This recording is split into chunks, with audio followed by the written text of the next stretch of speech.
Hello, I'm Robert, and continuing this talk about how Mars is a great place to explore and a fascinating place, but if you were thinking of possibly living on Mars, then it's not really the best of places to live. And so I got as far as talking about these are the McMurdo valleys, and they look very habitable, but this is actually in Antarctica. It might look as if it was somewhere like Iceland or somewhere. It's a very dry, cold place in Antarctica. And this would correspond to the most habitable region of Mars, except that the atmosphere would also be very thin in Mars as well, so thin that it would be a vacuum to all intents and purposes. And surprisingly, in these extremely hostile conditions in Antarctica, you actually do get life. But it's very much life living on the edge. It's nothing like human beings or cows or trees or anything like that. But you get what they call cryptoendoliths that live underneath the rocks. And these life forms, they have lifetimes. They are amongst, they really live life in the slow lane. So they are amongst the longest lived microorganisms on our planet. A single cell will live for millennia. This makes studying them very difficult. It's a sort of cross between microbiology and archaeology. And they have a look at, for instance, the way that these colonies, the rocks flake off, and then you get a fresh patch again. So you will have different stages of this process on the rocks, and you can then kind of look at them and try and figure out what happens over periods of thousands of years.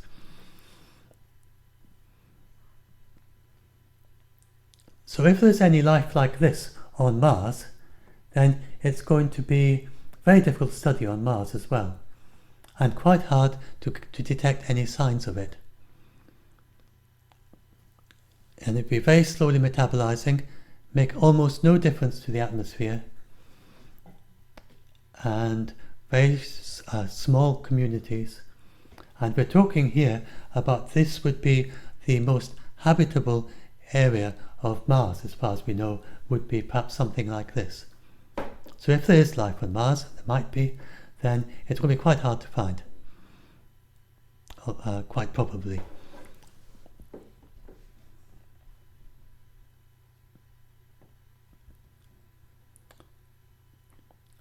Right, so this is a photograph of Viking took of this is the surface quite close to the equator. And that white there, which looks like frost, but it is indeed frost. And you might be very surprised if you listen to my previous video, because as I said that these equatorial regions, the soil there is extremely dry, at least meters deep below the surface, absolutely no ice. So where does this frost come from? And it turns out that the Mars atmosphere, although it is extremely dry in the daytime, you may well know how humidity increases without any change in the water vapor. If you just cool the atmosphere down with the same amount of water vapor, it has less carrying capacity, and so as a result you have high humidity. And you have these very huge changes in temperature in the Mars atmosphere. And as a result, as you get in the evening and the early morning, then you get this frost forming, and this means that the atmosphere at these times you get 100% humidity in the atmosphere. And if you think of places on the Earth, and you said, can you think of a place on the Earth where you have close to 100% humidity, you would probably think of the tropical rainforest. And in those conditions, you get these plants that are able to take in the water vapor just from the humidity in the air. And they have these aerial roots that just go into the air and take in water vapor. So might there be something like that could be able to take advantage of these conditions on Mars? And it turns out that there's another analogue on the Earth which isn't so well known by most people, and that is this humble little plant, and this is a lichen. And this lichen, it lives in, and there are many different species of lichen that are able to do this. And they live in very cold places like in the high Arctic or high up in the Alps, these sort of places, and in places where it's extremely cold and there's no possibility of any liquid water, and yet you have the same possibility of humidity in the atmosphere which they could make use of. And that is exactly what they do, and that is how they are able to grow.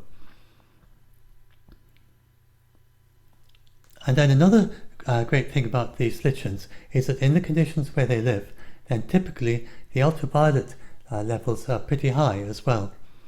So they have the ability to protect themselves from ultraviolet radiation, because with a very thin atmosphere on Mars, the ultraviolet radiation is extreme, and most life would be sterilized within seconds on Mars.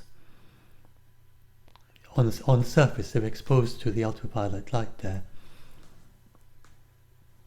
But this lichen, it's able to protect itself from ultraviolet light, and it's got melanin, which is the same as we have in our skin. So when you're tanned, if you have naturally dark skin, then you're protected by this melanin.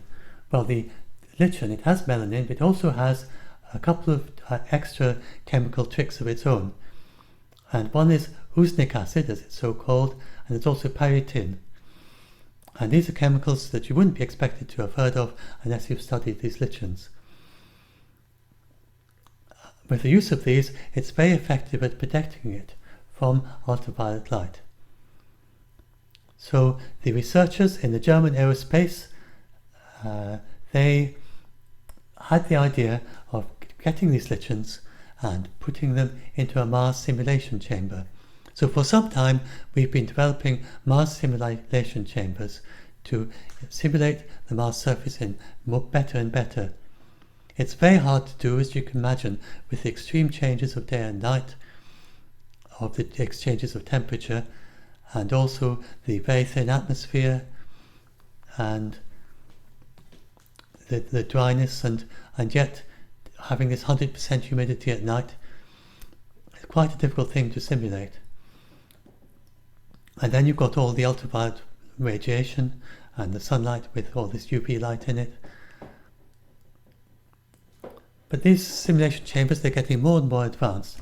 And so at DLR, they put this lichen into a Mars simulation chamber,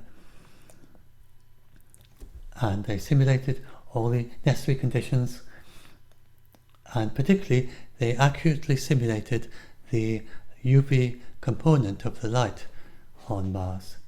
So they had very accurate simulation of Mars sunlight. And in these conditions, then this, and of course no water at all, just the moisture in the atmosphere, the humidity, just as on Mars, and cold, just as on Mars, and a very thin atmosphere. And in these conditions, this lichen, it didn't just survive. So there are various, especially some very hardy microorganisms that may be able to survive in those conditions, but it was able to continue to grow. It was continue to metabolize and continue to photosynthesize. So a very surprising piece of research, this is fairly recent, over the last few years, and it's ongoing. They're having to do a series of experiments, and they do it for a month, and then for longer periods, and they're taking up to the ISS, and all this sort of thing. So this is ongoing experiments, but as far as we can tell so far, nothing has told against this conclusion that this lichen, as far as we can tell, would be able to survive on the surface of Mars, just as it is. It would be able to survive in this landscape where you've got the frost, and so you've got the high humidity. It's not able to withstand full sunlight quite so well. So on the rocks that are fully exposed to sunlight in the middle of the day, it mightn't do so well there. But when you've got a little bit of shadow, it's somewhat sloped away from your midday sun, then that's where this lichen, it should be able to manage just fine. And it's got sufficient protection to be protected from the UV, and it also can make use of the sunlight to photosynthesize, and it can metabolize. That really is a truly remarkable result. And then there are many other possible habitats on Mars, but it would take quite a long time to go through them all. Let's just mention that you have, for instance, the solid state greenhouse effect. And this is, we all know about the greenhouse effect nowadays. It's been made so popular, the greenhouse effect of carbon dioxide in the atmosphere. Well, the solid state greenhouse effect is when you have a layer of either dry ice or ordinary ice. And then you have rock or soil beneath it. And then in very cold places where you have a layer of ice, you quite often find that the rock and the soil beneath it will melt through the heat of the sun and through this greenhouse effect. That the ice just above the rock, you get this molten habitable layer. So this could happen in the polar regions of Mars. And another habitat that could happen on the surface is that if you have an impact into the polar regions of Mars, then this could lead to a lake forms briefly. Of course, it will freeze over very quickly. But then if you look at what happens to it, if it's large enough, it can persist beneath this insulating and dry state greenhouse effect layer of ice above it. Then it can stay liquid for order of thousands of years or longer. So this is a possible temporary habitat that may form from time to time in the polar regions in Mars. And another habitat that can form is that you have these bare salts. Now, yes, I haven't got a slide for this, but because I don't really want to talk too much about life in this, but there's definite evidence. I can talk about this in future videos, but there's strong evidence that there are salts detected on the surface of Mars, and it seems quite possible that these may have, similar to the lichen, they could take in the moisture from the atmosphere and so form a habitat which would probably be just below the surface of the soil. And this is a possible habitat that it would occur over much of the surface of Mars in the higher latitudes.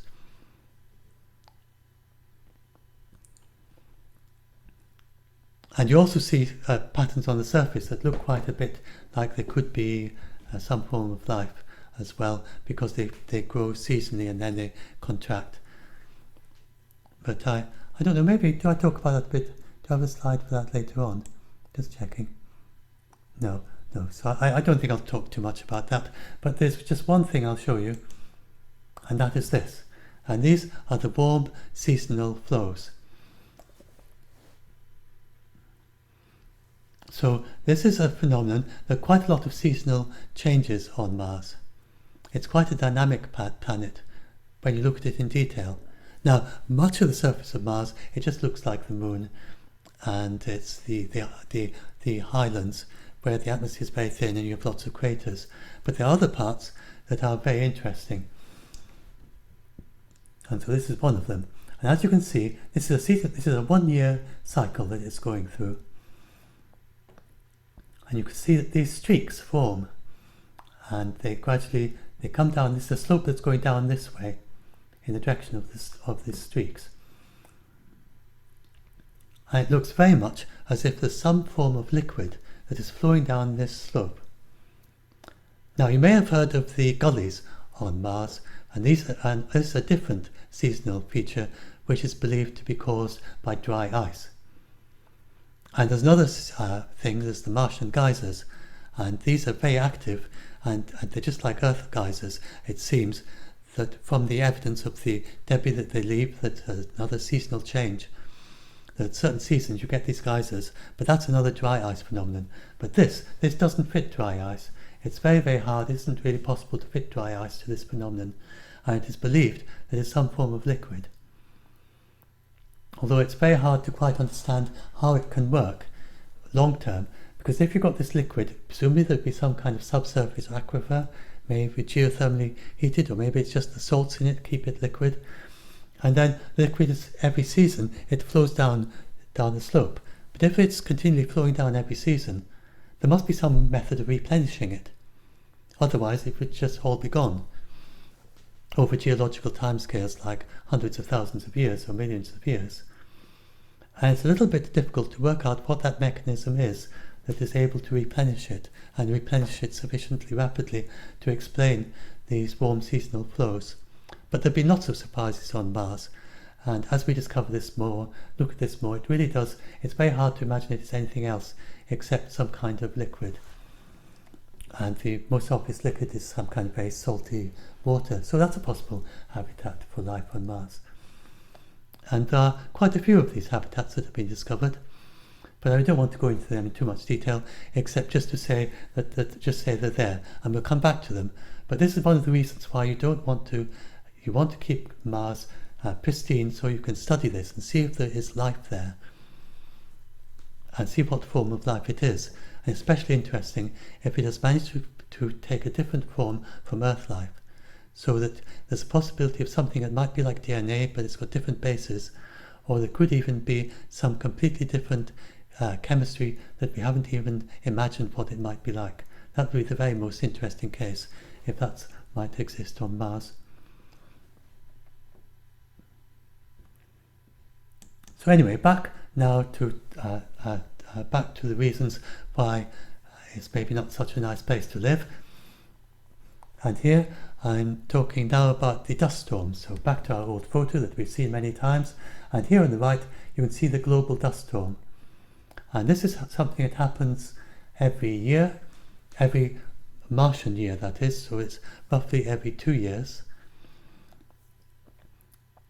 every 2 of the Earth years. And when Mars is close to the Sun, it has a highly elliptical orbit compared with the Earth orbit, which is much more circular. So when it's close to the Sun, and this is the dust storm season, and you're much more likely to have dust storms. And sometimes these dust storms, they all merge together to create a single large global dust storm. And this can last for weeks. And we have photographs of these also from the surface. So this is opportunity.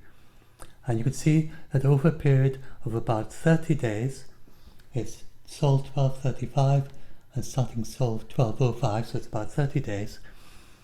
Then it got darker and darker and darker until it reached this point where 99% of the Sun was cut out by the dust storm. And these dust storms, once they reach that dark phase, they can stay at that darkness for weeks. So this is one of the things, another reason why you could get stuck in a dust storm for weeks in the middle of summer and absolutely can't see anything in the middle of when Mars is closest to the Sun.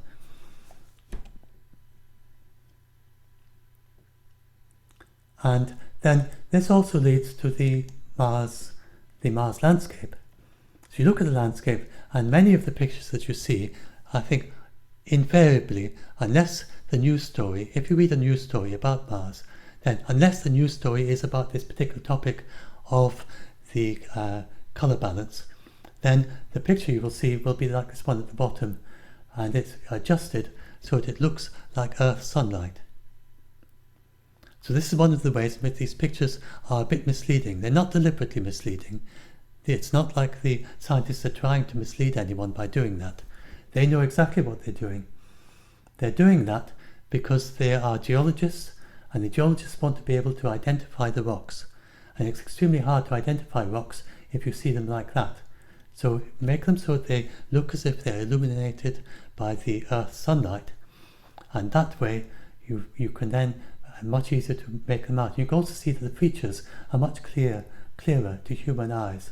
It's much easier to see the forms, the shapes of the landscape here than it is here. So like that, like for instance that patch there, and you can see much more detail more easily there than you can there. However, this gives a misleading idea of what the Mars landscape would look like to human eyes. Especially if you see a blue sky, this is an absolute giveaway that it's done like this. But even the kind of butterscotch kind of sky that you see, it's much more kind of dull, darkish, more of a greyish colour really. This is what it looks like. it has got this reddish tinge to it, but it's not it's a rather dull colour. And the landscape is extremely dull. And you may know that in the northern regions, like where I live in Scotland, then many people find it quite difficult in winter. I suppose the people who end up here where I live, then there are people who manage to cope with that. But you get people who get really sad in winter, and it's called get depressed in winter in the northern climates. It's called seasonal affective disorder, or SAD for short. So this is something that it may very well be that if you were to attempt to live on the surface of Mars, you might get very depressed, because it's just this continuous it's much worse than it is here, because there's no interesting landscape to look at. There's just this dull sky and the dull landscape.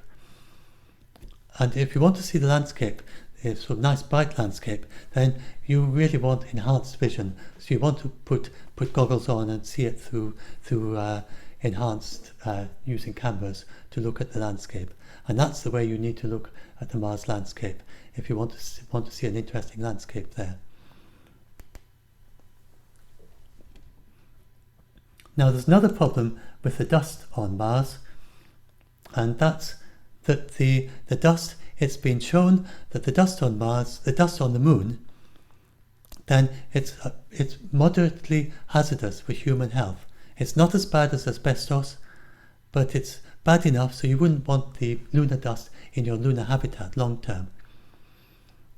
And it's quite possible that Mars dust isn't nearly so well understood, obviously, as the lunar dust, but it's very fine dust and may very well be bad for your health.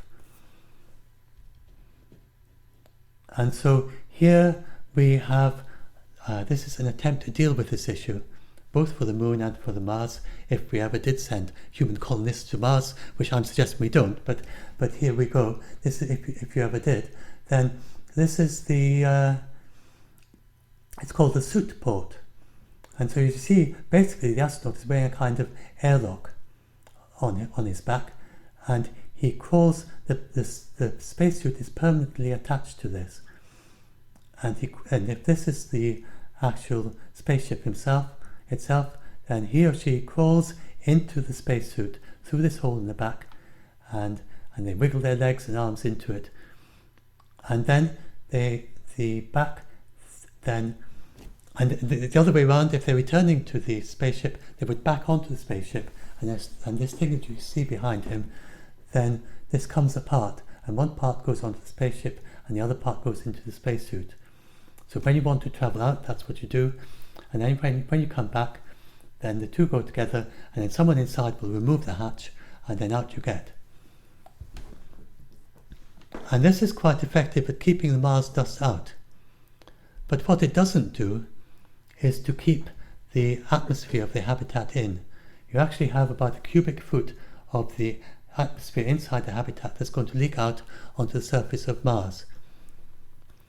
Now, a human being, we carry an absolutely surprising amount of microorganisms. So on my skin, I have it's 10 trillion microorganisms in about 1,000 different species, many of which are not very well understood. And coexisting with my body generally, inside as well as on the outside and everywhere, then I have 100 trillion microorganisms, which I think is 10 times the amount of cells in my body, and in 10,000 different species. So I hope I've got all the figures right. So that's definitely 10,000 different species.